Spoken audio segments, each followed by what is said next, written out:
नमस्कार दोस्तों, स्वागत है एक और नई वीडियो में। दोस्तों आज की वीडियो में हम आपको बताएंगे आपके पदखंड का सॉल्यूशन कक्षा 12वीं प्रश्न बैंक का। दोस्तों ऑब्जेक्टिव के हम सारे सॉल्यूशन बता चुके हैं आपके पदखंड के, साथ ही साथ गद्य खंड, सहायक वाचन, काव्य बोध और भाषा बोध सभी के ऑब्जेक्टिव हैं। सारे सॉल्यूशन हम ऑलरेडी बता चुके हैं। तो सारी वीडियोज़ की लिंक आपको मिल जाएगी डिस्क्रिप्शन में, तो वहाँ का जाकर सबसे पहले आप जितने भी ऑब्जेक्टिव हैं आपके उनका सॉल्यूशन देख लीजिए। ठीक है, आज हम आपको बताएंगे जो आपके क्वेश्चन आंसर है अंक 2 के, उनका सॉल्यूशन बताएंगे। ठीक है, तो उनका सॉल्यूशन देखने से पहले दोस्तों चैनल पर पहली बार जुड़े हैं तो इसी प्रकार की वीडियो देखने के लिए आप चैनल को सब्सक्राइब कर दीजिए। ठीक है, तो आज हम देखने वाले हैं जितने भी आपके दिए गए हैं रिक्त स्थान, एक शब्द में उत्तर है, सारे का आंसर मैं बता चुका हूँ आपको। लिंक सभी की पहले जाकर वीडियो जरूर देख लीजिए, डिस्क्रिप्शन में मिल जाएगी। और दोस्तों अगर आप PDF डाउनलोड करना चाहते हैं सॉल्यूशन की तो आप हमारे टेलीग्राम ग्रुप को जरूर ज्वाइन कर लीजिए। तो यहाँ पर देखिए 2 अंक के क्वेश्चन जो आपको दिए गए हैं। रामचंद्रिका के रचयिता कौन है, गजमुख का कौन देखता है, माँ सरस्वती की वंदना कौन कौन करता है, सारे क्वेश्चनों के आंसर आपको दिए जाएंगे। जितने भी आपके क्वेश्चन दिए गए हैं सारे क्वेश्चनों का आंसर इस वीडियो के माध्यम से आपको प्रोवाइड किया जाएगा अंक 2 के, यानी कि 26 क्वेश्चन यानी कि 26 क्वेश्चन है, सभी का आंसर आपको इस वीडियो में दिया जाएगा।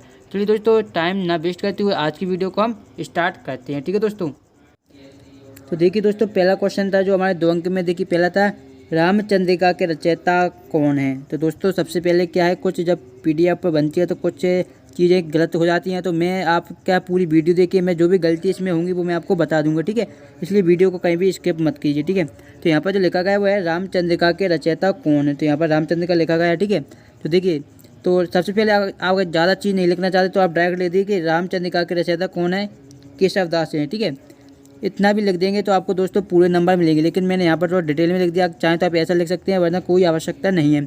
आप डायरेक्ट लिख दिए कि रामचंद्रिका के रचयिता केशव दास जी हैं, तो इस तरीके से आप आंसर लिखेंगे तो आपको पूरे मार्क्स से मिलेंगे, 2 में से 2, कोई भी मार्क्स नहीं काटेगा। ठीक है, फिर देखिए गजमुख का मुख कौन देखता है। तो दोस्तों इस क्वेश्चन में काफ़ी कन्फ्यूजन रहता है स्टूडेंटों को, क्योंकि अलग अलग जो कुंजी रहती हैं शिवलाल केशव सब में अलग अलग रहता है। ठीक है, तो आपने जिस गाइड से पढ़ा आप वही आंसर याद रखिए। ठीक है, दोनों आंसर आपको सही माने जाएंगे। गजमुख का मुख कौन देखता है, देखिए गजमुख का मुख दशमुख अर्थात क्या रावण देखता है, इस तरीके से आपको इसका आंसर कर देना है। ठीक है दोस्तों, अब दोस्तों नेक्स्ट क्वेश्चन की तरफ बढ़ते हैं। नेक्स्ट क्वेश्चन देखते हैं हम।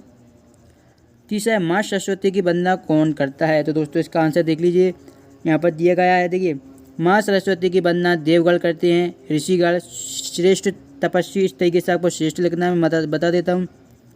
श्रेष्ठ तपस्वी, भूत प्रेत, भूत भविष्य और वर्तमान को जानने वाले, उनके पति ब्रह्मा जी, शंकर जी और कार्तिकेय करते हैं, इस तरीके से आपको आंसर लिख देना है। ठीक है, क्वेश्चन नंबर 3 का ऐसा आंसर लिखेंगे तो आपका बिल्कुल आंसर सही होगा। ठीक है, अब देखिए सूरदास जी किस भाषा के कवि हैं। तो सभी को पता होगा कि सूरदास किस भाषा के कवि हैं, तो वो हैं ब्रज भाषा के। ठीक है, इस तरीके से जो यहाँ पर लिखा गया है ब्रज लिखा गया है, तो इस तरीके से आपको लिख देना है ब्रज, सूरदास जी ब्रज भाषा के कवि हैं। ठीक है, कोई भी डाउट आता है दोस्तों कमेंट करके जरूर बताएं, आप अपना फीडबैक भी कमेंट के माध्यम से दे सकते हैं। ठीक है दोस्तों, और दोस्तों जितने भी क्वेश्चन आपके प्रश्न बैंक में दिए गए हैं दोस्तों मोस्ट इंपॉर्टेंट है आपको फाइनल एग्जाम के लिए, क्योंकि जितने भी प्रश्न हैं सारे इंपॉर्टेंट है और विगत वर्षों में पूछे गए, इसलिए सभी क्वेश्चनों को अच्छी तरीके से आपको याद कर लेना है।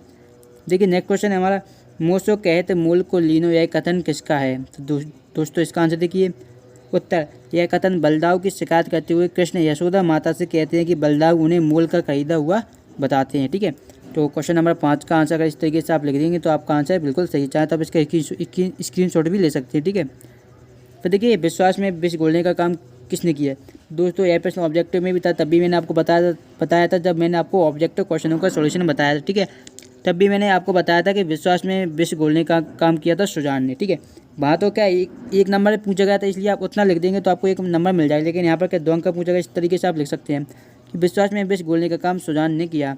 पहले तो क्या है उसने दर्शन देने की आशा दिलाकर विश्वास दिया, फिर मना करके उस विश्वास को तोड़ दिया, इस तरीके से आप आंसर लिख सकते हैं। ठीक है, चाहे तो आप इसका स्क्रीनशॉट भी लेते चलिए दोस्तों। फिर देखिए मथुरा से योग सिखाने कौन आए थे। तो दोस्तों इसका आंसर देख लीजिए। देखिए यहाँ पर ऑब्जेक्टिव में भी ये क्वेश्चन भी पूछा गया था, तो मथुरा से गोपियों को योग सिखाने श्री कृष्ण के जो मित्र थे उद्धव जी आए थे। ठीक है, क्या उद्धव जी आए थे और क्या ब्रज क्षेत्र में आए थे, इस तरीके से आपको क्वेश्चन नंबर 7 का आंसर लिख देना है। ठीक है दोस्तों, चाहे तो आप इसका भी स्क्रीनशॉट ले लीजिए। ठीक है दोस्तों, अगर आपने अभी तक इस वीडियो को लाइक नहीं किया है तो दोस्तों देर किस बात की है, वीडियो को लाइक कर दीजिए और अपने सभी दोस्तों को इस वीडियो को शेयर कर दीजिए, क्योंकि आपको फुल 2 अंक के पूरे क्वेश्चनों का सोल्यूशन बताया जाएगा।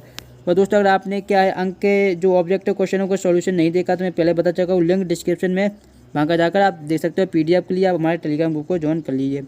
फिर देखिए, नंद के आंगन में गोपियाँ क्यों एकत्रित हुई हैं। तो दोस्तों यहाँ पर जो लिखा गया है वो है क्यों एकत्रित हुई हैं। ठीक है, मैं यहाँ पर लिख देता हूँ क्यों एकत्रित हुई हैं। ठीक है, तो देख लीजिए दोस्तों इसका भी आंसर। तो उत्तर है गोपियाँ ने यह सुना कि मथुरा से कोई कृष्ण का संदेश लेकर आया है। तो क्या है, प्रेम में मदमाती सभी गोपियाँ हैं जानने के लिए नंद के आंगन में एकत्रित हुई कि उनके लिए क्या लिखा है। तो यहाँ पर जो लिखा गया है वो प्रेम है। ठीक है, यहाँ पर क्या है, मैंने पहले ही बोल दिया था, कुछ मिसप्रिंट हो जाता है टाइप करने में, तो यहाँ पर प्रेम लिखा हुआ है यहाँ पर। ठीक है, गोपियाँ हैं यहाँ पर गोपियाँ। ठीक है, इस तरीके से क्वेश्चन नंबर 8 का आंसर आपको लिख देना है। फिर देखिए, नवाय कुटीर कौन सी नदी किनारे बसाने की बात कही गई है। तो इसका जो आंसर देखिए, कृष्ण के सखा उद्धव अपनी कुटीर यमुना नदी के किनारे बसाने की बात कही है। किस नदी के दोस्तों, यमुना नदी को आपको ध्यान में रखना है। ठीक है, कौन सी नदी है दोस्तों, यमुना नदी। ठीक है, इस तरीके से आपको क्वेश्चन नंबर 9 का आंसर लिख देना है। अब देखिए, 10वां था कबीर ने किसकी संगति करने को कहा है। दोस्तों बहुत ही ज़्यादा इंपॉर्टेंट क्वेश्चन है कि कबीर ने किसकी संगति करने को कहा है। तो दोस्तों देखिए इसका आंसर, कबीर ने साधु पुरुष की संगति करने को कहा है। किसकी दोस्तों, साधु की। ठीक है, सत्पुरुष की संगति करने से क्या सतमार्ग पर चलने लगते हैं, जिससे लोग परलोक सुधरते हैं। तो यहाँ पर क्या है, सत्पुरुष लिखा गया है। ठीक है, मैं एक बार लिख के आपको बता देता हूँ, सत्पुरुष। ठीक है, सत्पुरुष, इस तरीके से आपको लिख देना है। फिर देखिए नेक्स्ट क्वेश्चन था हमारा क्वेश्चन नंबर 11, नाव में पानी भर जाने पर सयानों का क्या कर्तव्य है। तो देखिए दोस्तों इसका आंसर, तो नाव में पानी भर जाने पर सयानों का काम यह है कि उस पानी को नाव से बाहर निकाले और अपनी नाव को डूबने से बचाएं। तो यहाँ पर जो सयान लिखा गया है वहाँ यही सेम टू सेम यहाँ पर है। ठीक है, तो इसका आंसर भी हो जाएगा। अब देखिए 12वां, कबीर के अनुसार शरीर रूपी घड़े की विशेषताएं बताइए। तो हमें शरीर रूपी घड़े की विशेषताएं बतानी है। देख लीजिए, कबीर के अनुसार मानव शरीर मिट्टी के कच्चे घड़े के समान है जो पानी पड़ने से टूट जाएगा और हाथों में कुछ भी शेष नहीं बचेगा। तो ये हो गई आपकी क्या है, कबीर के अनुसार क्या है, शरीर रूपी घड़े की विशेषताएँ। ठीक है, चलिए दोस्तों नेक्स्ट क्वेश्चन की तरफ बढ़ते हैं। नेक्स्ट क्वेश्चन देखिए 13 है, बुरा आदमी द्वारा बुराई त्याग देने पर खड़े व्यक्तियों पर क्या प्रभाव पड़ता है। तो दोस्तों इसका भी आंसर देख लीजिए, बुरे व्यक्ति द्वारा बुराई त्याग देने पर भी खड़े व्यक्तियों को उस पर उत्पात करने की शंका बनी रहती है। ठीक है, तो यहाँ पर जो लिखा गया है वो है व्यक्तियों। ठीक है, व्यक्तियों, इस तरीके से आप लिख सकते हैं, व्यक्तियों को। ठीक है, व्यक्तियों को। अब देखिए 14वां क्वेश्चन हमसे पूछा गया कि बिजली की चमक देखकर कवि सखी को क्या सलाह देता है।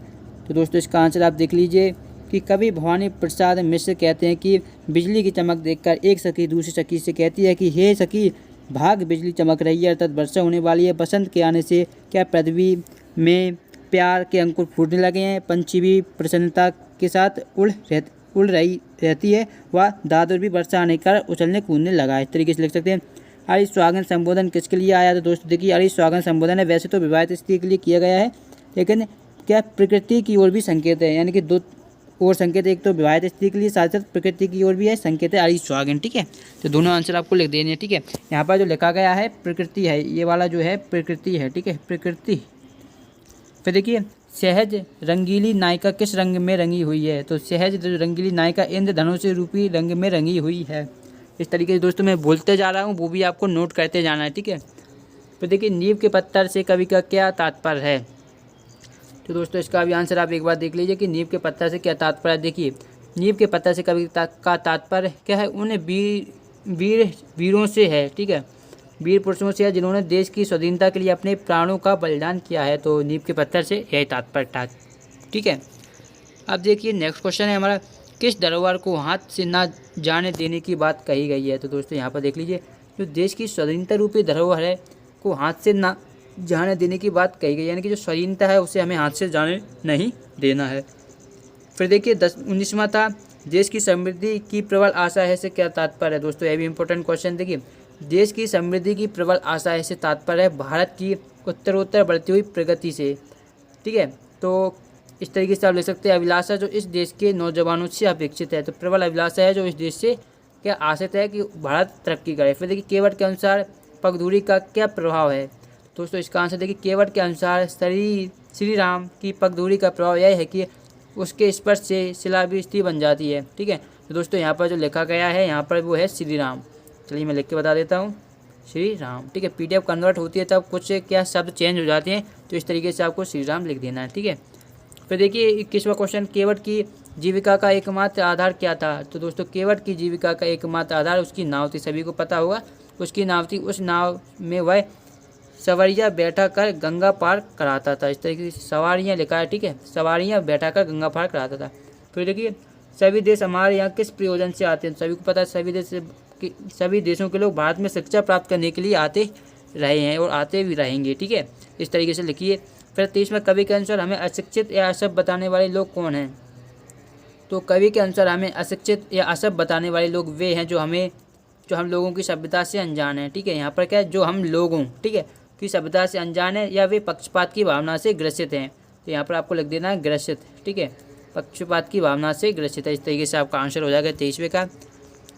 24वां, जगती के मधुबन में पुराने साथी कौन हैं। तो दोस्तों जगती के मधुबन के पुराने साथी जीवन और पुष्प हैं। एक आपका जीवन और सेकंड हो जाएगा पुष्प हैं। ठीक है, फिर देखिए फूल और मालिन दोनों कब मुरझा जाएंगे। तो ये भी इंपॉर्टेंट क्वेश्चन है दोस्तों। तो संसार में समय के साथ सभी चीज़ें नष्ट होती हैं। फूल और मालिन दोनों मधुवर्षण करके, यहाँ पर नोट कर लीजिए, मधुवर्षण करके कल भविष्य में मुरझा जाएंगे। मेन पॉइंट इसका यही है। ठीक है, ये जरूर आपको लिखना है।